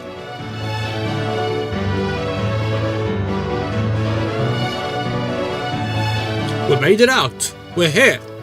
Sweet, I was afraid we'd miss it. Oh come on, there's no way we'd miss our chance of opening for Muse! We truly are the best rock band to open for Japanese idol groups. Alright, I'll start unpacking our stuff. Alright, then we rest up before the show. I still want some hot cocoa. How we spend the night? Attempt to hit on Prompto. Look deep into Prompto's eyes. When we get through the cave, yes, Never mind, it'll be a surprise. Social link increased, I think? It's time for the big show. Noctis and friends perform an amazing opening act on stage in Alessia. And then... Hey Noctis. Prompto approach you after the show. Yes, Prompto? Close your eyes.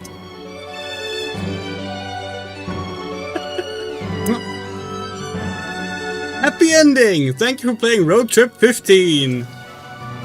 I made this in one night for no good reason at all. I hope you enjoyed it anyway. Graphics by Andrew Ritsu and RPG Maker VXRTP. Oh yeah, and Guardian Soul made the music. Special thanks goes out to those who followed the development of this thing on Twitter. You got true ending! No need to play again. Phew. If you don't hit on Prompto, you don't get the true ending. Yeah, all of those drawings were done on our fucking, on our iPad, by the way.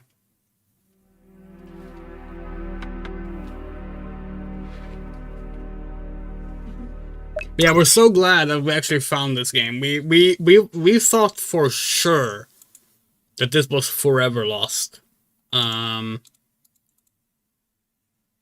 so if we bring up the, okay, the screen...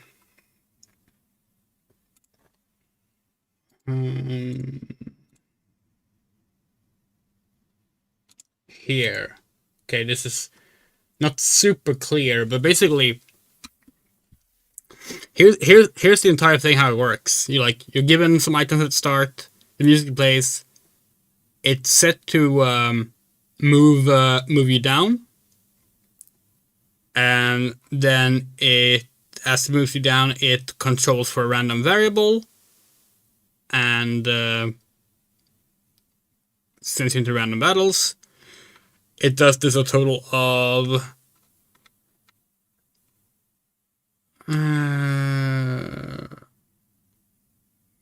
8, 9, 10. Okay, so a maximum of 10 battles throughout the day. And at the end, you get the dialogue, save screen. Oh yeah. If you, okay, let's see what the actual outcomes here are. Okay, so, just drinking cocoa. Just drinking cocoa. When you went to bed, you hadn't finished all of your cocoa. Inventory, +2 hot cocoa. Singing campfire songs. You spent all night singing campfire songs. Party levels up. You all went out and took a power nap before continuing. Status restored. Okay, so you can get rid of poison that way as well. Or maybe not, because actually we haven't added that variable here. We've only done HP and MP. But here it is. Control variables Prompto +1. We think you need Prompto +3 to get a good ending. So you can choose not to hit on him once, we think. But we're gonna check.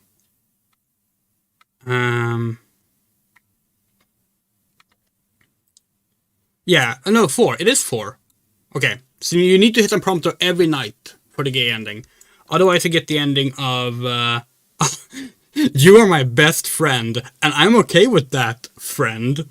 An ending! Thank you for playing Road Trip 15. Friend ending. You should play again, maybe.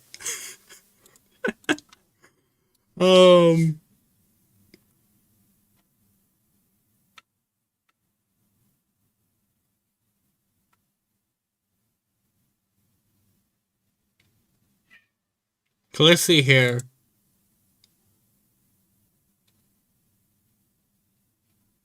Yeah. Maybe we'll make Road Trip 15 available to play again. That could be fun. But yeah, this was our special little Halloween celebration. We don't want to show off Unkindness because it's been 10 years since we released it. And maybe we'll keep working on it someday.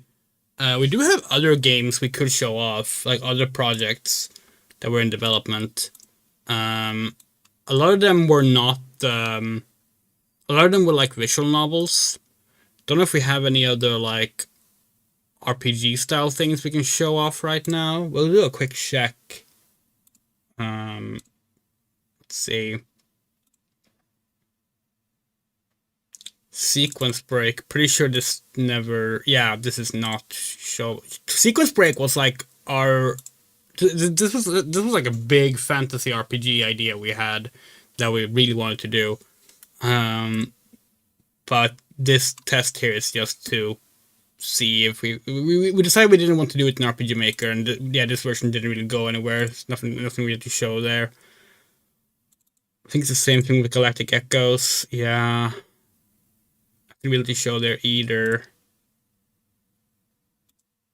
Road Trip 15 is the big one, and then Unkindness that we already showed.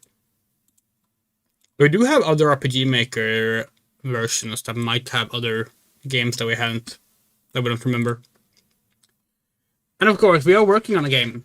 We're working on a game right now called Project Key, which is an RPG. It's made in RPG Maker as well. So that's fun. It's going to be very different from Unkindness, but we'll see if we go back to Unkindness maybe. Replaying it here and like seeing things we were like, hey, we could have done this better, makes us want to go back to it. We've mentioned before that we wanted to stretch Halloween into November as well on these streams, and we're going to be doing that. Because we lost out on some streaming time this month in October, we will be spending the first 2 weeks of November still in Halloween mode, playing horror games. So do look forward to that. The next one should be on Sunday night. But which game that is, we don't know yet. Maybe we'll play something new. Maybe we'll do Dracula 2, Project Zero 2, Resident Evil 2 or something. We'll see. We'll figure it out later. But we would like to give a very special thank you to our wonderful supporters. And you all are Arachnopunk, Bean, Dale R, E. Gustafsson, Fadeleaf, Garden, Harahase, Hokase, Hutch, Yus, Keith Merbeck, Lucariboo, Loose Queen, M. Rosenblum, Moto, R. Hilson, Rain, Rum Ray, Sadge Music, Shadow Winchester, Spiderable News, Decleody, and Yerocha. If you want to play Unkindness yourself, it's on our itch.io page. You can just search for Unkindness and Asylum Jam, and you will find it. Yeah, take care. Love you all, and see you on the next spooky stream. By the way, if you want to go watch something else right now, we do believe that Wayne Radio TV is starting his Halloween stream, his special Faxmas Halloween stream, in which he will be receiving actual faxes sent in through Twitch messages. It was a lot of fun when he did this in the past, so do check that out if you want to. Take care. Good night.